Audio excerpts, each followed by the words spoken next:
Good morning મિત્રો. આજે અમારી શાળામાં બાર સંસદની ચૂંટણી છે. અહીં 200 મીટરની હદ છે. અહીંથી આગળ જઈએ આપણે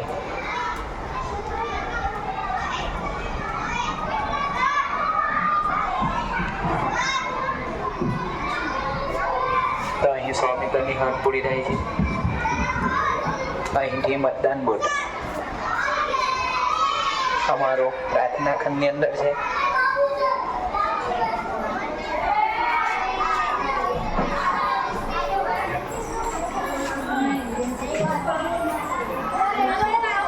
અહીં અમારા ઉમેદવારો બેસેલા છે. આ અમારા ઉમેદવારો છે. અહીં અમારે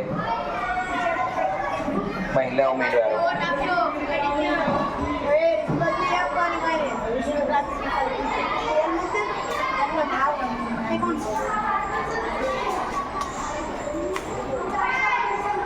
અહીં પુરુષો માટેનું બૂથ છે, જ્યાં બંનેઓ વોટ આપી શકે છે.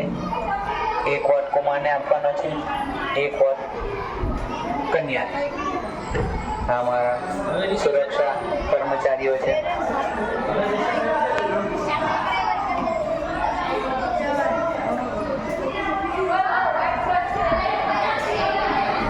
અહીં અમારો પ્રથમ બૂથ જે કુમારોનું છે.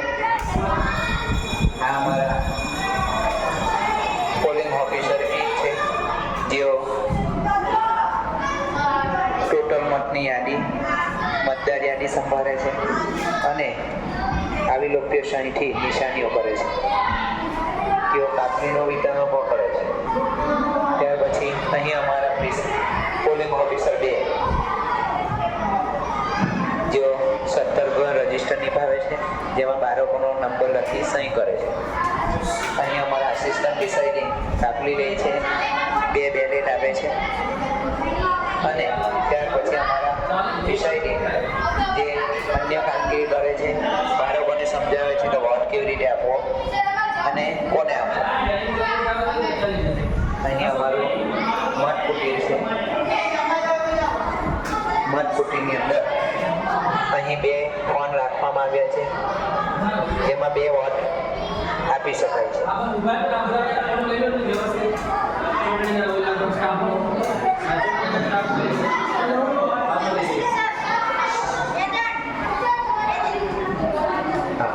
અહીં અમારા પટાવાળાભાઈ જેઓ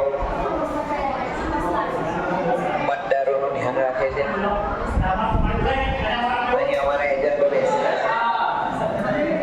આ કુમારના એજન્ટો છે.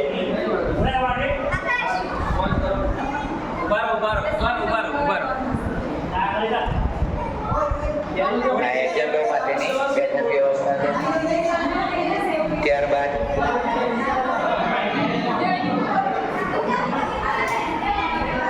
અહીં ડિસ્પ્લે ઉપર ઉમેદવારોની યાદી લગાવવામાં આવી છે. ત્યારબાદ અમારું મહિલા બૂથ, પિંક બૂથ રાખવામાં આવ્યું છે, જેમાં માત્ર બાળકીઓ જ મતદાન કરે છે. અહીં બાળકીઓ મત કરી રહી છે. અહીંયા તમે જોઈ શકો છો પોલિંગ ઓફિસર